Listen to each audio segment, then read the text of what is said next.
Hello and welcome to another episode of DCU Daily on what is a bad hair day for me. And you know what? I'm just rolling with it. So this is the only time I want to talk about it, and we're just gonna go with it from here. So if you decide to leave a comment down below talking about my hair, you're welcome to do that. If you like me to keep it like this, then we'll see about it. But talking about hair, we're talking about Booster Gold today. Booster Gold tends to have good hair. He's got a nice costume. He comes from the future, but he's a character that we have never seen in live action before with DC, not really in a way that, like a theatrical feature sort of a way. And I know that we've got a TV series on the way with the DCU, but these TV shows that they're putting together, like Peacemaker, like Waller, like The Lantern Show, they're meant to be shows that flow into the movies and then give you this one interconnected DCU. So the quality of this show has to be top notch. And you know what it takes to make a top notch TV show? It's a showrunner. The showrunner being the lead producer on the show, the person who sets the tone with where the creative is going to go, what kind of stories they're going to tell, how these characters are going to be written. And of course, we probably already know that we're going to get at least one supporting character from, who's also a super character, a meta human, if you will, in the world of DC. That's Blue Beetle alongside Booster Gold. It's been hinted at. We know Shola Maraduena is going to continue to play his version of Blue Beetle. We might even get a Ted Cord. But as far as the character itself of Booster Gold, who is a good showrunner option to kind of bring in and take charge of this? Because it's going to be a bit of a comedy. It's going to be, action comedy, let's call it. A different kind of show than what you might expect from even necessarily Peacemaker or certainly Waller, as well as Lanterns, which is, like a buddy cop. I don't know if it's a comedy, it's more of a mystery, sort of a show. They're trying to solve a murder mystery, it seems like. But John, as always, it's great to have you here, and we're going to be talking about potential showrunners for Yep. Booster Gold. There've been rumors out there, so why don't we Yes. get started with that? What's been going on about the internet, and how reliable are these rumors? Should we even believe them? And then, of course, I know we have a few picks potentially for showrunners, so we'll get into that after. But let's start with the rumors. What's the internet saying these days about a showrunner for Booster Gold? Yeah, so there was a news story, like mainly rumor mill. Again, let's bring out our giant salt lick with how big this grain of salt is. Um there's reports that they already picked an actor and they're trying to find a showrunner. Now, there were some names that were floating around that have screen tested, like Dylan Playfair, who was in those Disney Descendants movies, Fionn Whitehead, who was in Dunkirk, and then Patrick Schwarzenegger, who was in Gen V, Yeah. that boys spinoff. So those are the names. Not really familiar with them, but Schwarzenegger does have the superhero chops. Playfair, I saw a little bit of those god awful movies, and he definitely fits the vibe of like the jokey kind of funny guy. So I could definitely see him, and I think he's like kind of that perfect age. So just like, yeah, so those are the names that are kind of floating around, but they don't have a showrunner yet. They're trying to find one. Well, I wanted to like pitch my ideas kind of going into that fan casting realm that we did for a while for actors, but now we're doing it for a showrunner.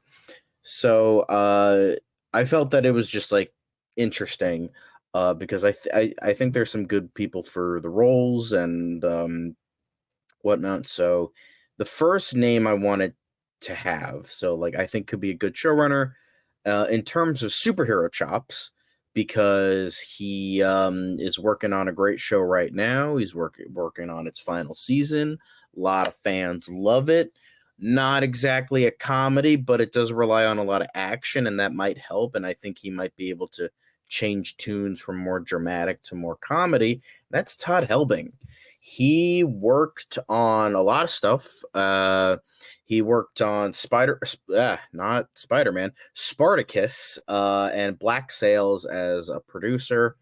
And then he eventually executively produced for The Flash, and then took over as showrunner after Andrew Kreisberg got fired for inappropriate conduct. So he was the showrunner for season 5.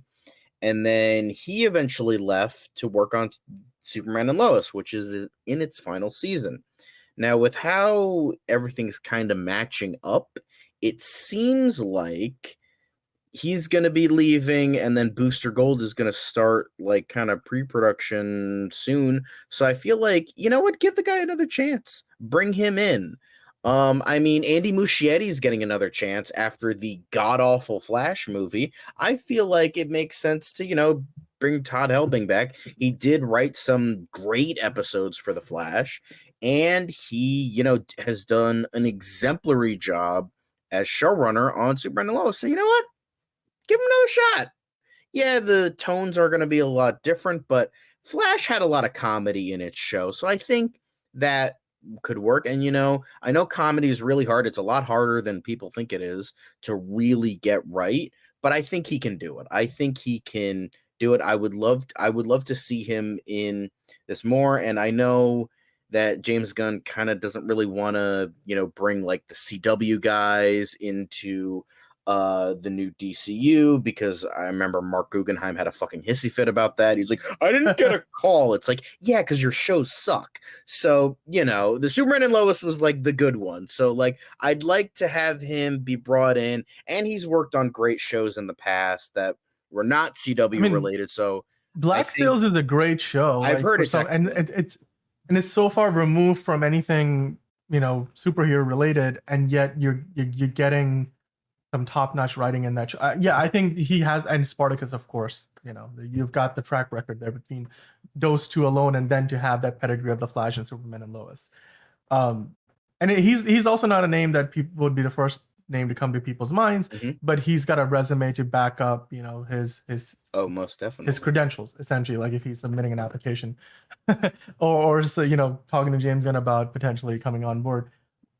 I did want to ask, like, is he working on something right now? Like, that always I becomes don't a believe question so. because Outside of the he, final season yeah, of Superman and Lois, I think he's kind of stilling after that. yeah, So we'll see. I hope he gets more work, because again, Superman and Lois has just been this consistently good for three yeah. seasons, and I want to see him get another chance. So he would be my no, I don't know if he would be my first choice, but I want to see him in the super. I want him to be kept in the superhero realm again, and I don't want Marvel to fucking snatch him up and then he works on some garbage Disney Plus show. I don't want to see that. Like he works on like fucking Wonder Man or some like crap that's like that. I think Yeah, they already have a showrunner, but that's beside the point. right. I want to see him continue with DC. I would love to see him under the wing of James Gunn. So I think that would be great. But I do have another choice. I have three choices, but the next choice I have is the absolute most safest choice you could possibly do, because he's worked with James Gunn already. And I do think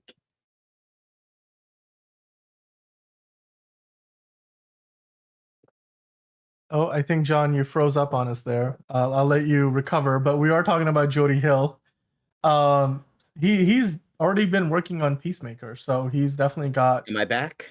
You are back, yes. Okay, yes, sorry. I was trying to, build it up, but my the computer the doesn't the want me to have that. suspense was amazing. But yeah, he's worked with James Gunn. He's worked on a comedy action show. It just seems kind of perfect that he would, just be like, all right, you're getting a promotion. Get over here. You're going to be showrunner. Because he's already directing some episodes, and James Gunn is allegedly writing some episodes. So it's like, you know what? Just give him the fucking showrunner promotion. All right. So he's also worked on stuff like Righteous Gemstones. So he's an executive producer there. So you know what? He knows comedy really well. And I think he could do. He wouldn't be like my first choice, but like, you know what? As we've said many times, James Gunn loves to, keep the same like 10 people and working on the same stuff over and over again, which is fine. Like, I mean, you know what? If Mike Flanagan can cast his wife in every single one of his projects, I don't care. Like, it's not like the actors he's choosing is like Rob Zombie with his wife. It's like, it's fine. You know what? He uses some pretty great actors, some pretty great crew. So I think Jody Hill. It would seem like this would be the easy go-to. He's got some good credentials. He's worked with him. He's done a good job directing Peacemaker. I feel like James Gunn would be like, you know what, I'll give it to him. So he seems like the safe choice, but it's not a bad choice. It's safe, but it's Yeah, not bad. I mean, I don't know how much James Gunn's thinking aligns with Kevin Feige's, but I mean, obviously they worked together for years. Um, but we know that at Marvel, for example, they do try to promote from within wherever the opportunity arises. Like, I think what's his name, Michael Waldron. I think moved up from working on WandaVision all the way to what Fantastic Four. Like, am I thinking of the wrong person? They've definitely had a few people come Michael in. Waldron worked on Doctor Strange 2, and now he's working on Secret Wars, I believe, or Avengers 5. Secret. Or Avengers 5. Actually, he might be working on both. Not too sure. I would have to look it up, but yeah, he's been promoted from within is essentially what I'm agreeing with. Yes, that's Yeah, I mean, well, actually, I think I'm talking about Matt Shackman. I confused the two. Michael Waldron has actually like become one of Kevin Feige's like top generals over at yeah. Marvel Matt now. Shankman, yes, he's Matt Shackman is the one who kind of moved over from WandaVision all the way to. I mean, Fantastic Four is a prime property. This is a top tier, one of the OG things that Marvel is trying to get right. Obviously, the going by the OG thing. cast. Yeah, so Yeah. so they've clearly shown a track record of trying to like bring people in who might even have just a background in TV production and then work them up into the cinematic side. And Booster Gold would be a great opportunity for somebody who's already taking part. And Peacemaker was the number one show in the world when it was airing, so he's already working on a pretty high profile show here, Jody Hill. And if he's already directing episodes for Peacemaker season 2, then it wouldn't be that far fetched for him to then move on and work on Booster Gold, especially when you look at what's currently in production, what most closely matches the what would be the genre, if you will, or the feel of Booster Gold would be Peacemaker. I don't know if it would be as gory or it would as No, I rated don't think R, it would but be. I think it would be more lean in towards comedy and like yeah, action, but not like that type of action. yeah. I mean, but like that's not a bad choice at all. I did want to throw in a bit of a curveball here, and just a quick, because we're gonna get to our final choice here in a minute. But I wanted to ask you, what about the director of Blue Beetle, the movie that came out last year? That What do you could think? that could work. I mean, again, it's sort of like giving him another chance, sort of thing. It's like they're already using the actor. I think Angel I mean, his Soto, it his was name was Angel Manuel Angel. Soto, like Sorry, his I don't mean to he. mispronounce the Yeah, Hispanic no, name. it's all good. I apologize. It's totally fine. I mean, his it's not the easiest name to pronounce. Because like I've also it depends on like whether you want to go by Angel or Angel or Angel. Like it's ultimately what I wanted to bring up is he made some statements that he wanted to continue with the Blue Beetle franchise, and he wasn't done with the story. He had sort of made it pretty clear that they were looking at it as almost like a three-part story. There was an act 1, 2, and 3. So he certainly seemed to be interested in moving along and telling more Blue Beetle stories. Now we know Mhm. that the Blue Beetle movie that came out last year isn't necessarily going to tie into the new DCU at all. Like, yeah, we were going to get the same actor and the same character, but the events of that movie will maybe loosely be adapted to the history of the new Blue Beetle for the DCU. You're right. But that said, do you think he, having directed a movie, I don't know what his level of interest might even be working on a TV show, but these days the lines are blurring. We see movie Yeah. directors kind of go do TV work. We've seen that in the world of Star Wars with The Mandalorian. We've seen a lot of movie directors direct episodes for that show. And then, go the other direction where we are seeing like Matt Shackman move from WandaVision and now he's working on Fantastic Four, the movie. So do you think his credentials would be good? Like, because especially when you look at the fact that Blue Beetle most likely will show up in this TV series, and he's worked with the actor there, and you might have other casts crossing over as well, Mhm. and the theme as well as the genre, the whole vibe of Booster Gold might match well with what Angel has to bring to the table. What are your thoughts on that? I think that could be an interesting choice. The only thing he's done in terms of television is he directed a miniseries 2 years ago, Menudo Forever Young. I don't exactly know what that is. There's no Wikipedia link for it, but he directed that, so there's a little bit of TV pedigree there, just not a lot. I mean, there wasn't a lot of pedigree when he was directing Blue Beetle anyway. He had like like 3 movies under his name, 2 of which were from, I believe, his home country. So there is some TV pedigree there, and I think he could do a good job.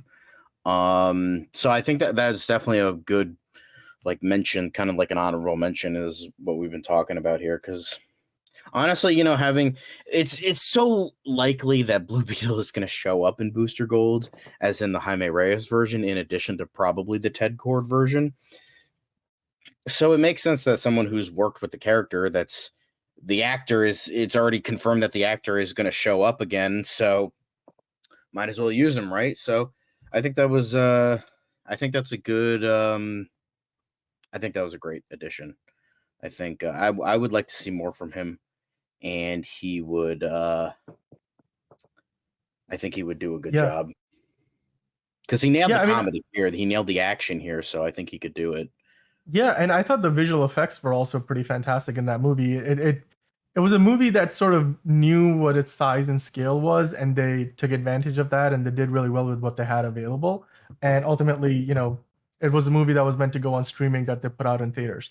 That's always a good sign. So I can imagine that, and that decision was made by the current regime at Warner Brothers. So they must look highly upon, Angel Manuel Soto as a filmmaker, as a storyteller, to potentially bring him along for the ride with the new DCU, like they are doing with the director of the new Batman movie, who I'm just blanking on the name of. Matt Reeves? No, No, the Andy new Muschietti? Andy Muschietti, because even though he did I mean, they must have seen something there, because obviously he's also still part of the It franchise. So I with don't know that what said, they saw, because Batman fucking sucked in that movie too. So I don't know. Like, for his 2 seconds with it's like, oh god, that yeah. was so bad. But I I mean, don't know. but the point, what I'm trying to say You're is, like, right. just because you were involved in the old DCEU doesn't mean that you're excluded from the new DCU. I think it's the same with even the Arrowverse. Like, there's probably going to be exceptions to the rule. Mhm. It just depends on where I think James Gunn probably sees a good match, a good fit for the kind of stories that he wants to tell with these characters. With that in mind, Booster Gold is a character that's built on comedy and comic relief and just a lot of good humor. And with that in mind, one name sticks out the most in terms of available showrunners who aren't really doing a ton right now. They might be pitching projects, they may have other things going on, but they aren't really working on a show as the showrunner. And that name to me is Michael Schur. It's a name that you suggested. I want Mhm. to get your take on this, because for those watching who don't know who Michael Schur is, John, please tell them and educate them first, and then let's talk about why he might be a good fit for Booster Gold. Michael Schur is probably the best known comedy showrunner working today. He produced a lot of The Office. He co-created Parks and Rec, The Good Place, and Brooklyn Nine-Nine. So actually, he might have created Good Place by itself. But yeah, the man has so much like comedy pedigree. It's definitely an out there choice, and I don't think it would work in terms of what James Gunn has planned um and what have you. Although it would be nice to get Connecticut representation with Booster Gold, Yeah, West Hartford, West baby. Hartford. But I think he would, Yeah, I think he would, I think he could definitely do something interesting here. He hasn't done a lot of action, which is probably the most problematic thing. Like Todd Helbing, Jody Hill, Angel Soto, they've all done comedy and action to varying degrees. He's only really done comedy. Brooklyn Nine-Nine kind of had a little bit of action in terms yeah. of like maybe some like foot chases, car chases, and then like some But no, hand the like mono a the mono occasional like, chopper. yeah, like that kind of thing, but nothing like crazy. So I don't know how he would handle action, Yeah, and I feel like that's something you really would have to do. But I had Todd Helbing, I had Jody Hill. I'm like, who's like a really famous like comedy guy? And the first one that came to mind was Michael Schur, and then I'm like, honestly, it would be interesting. I think he would be. I think he's a little too big for the DCU. I think he's just a little too big, but he's not working on the new like Office spinoff or anything like that. That's Yeah, the paper. Yeah. Greg Daniels and Michael Coman. So he's not doing anything that. His most recent show got canceled 2 years ago. I think he's trying to shop stuff around, but nothing's really coming anything. So it's like, James Gunn, hire the guy, see what he can do with action. So he knows comedy.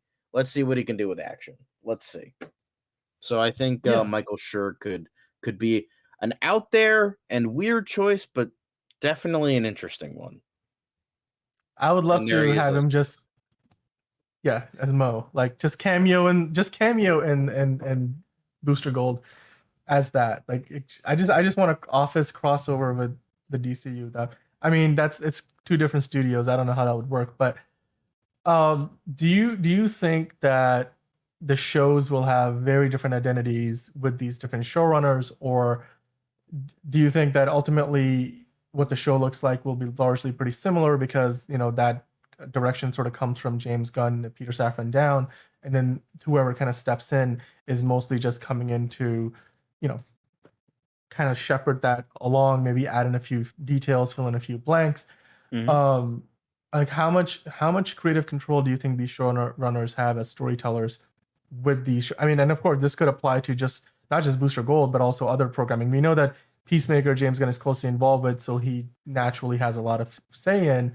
But like for Waller, for Lanterns, do you think these are going to be really projects where the showrunners sort of dictate, what they look like, or do you think they have to kind of fit into the bigger picture? What's the balance that James Gunn might be looking to strike? Well, I mean, James Gunn did say that it's going to be more director heavy, like more based on their visions, which I hope for with TV as well as film. Like I know he promised that for mainly film, but for TV as well, I think I'd like to think that they have some degree. Obviously, you have to think of like the unified universe as well as doing your own thing.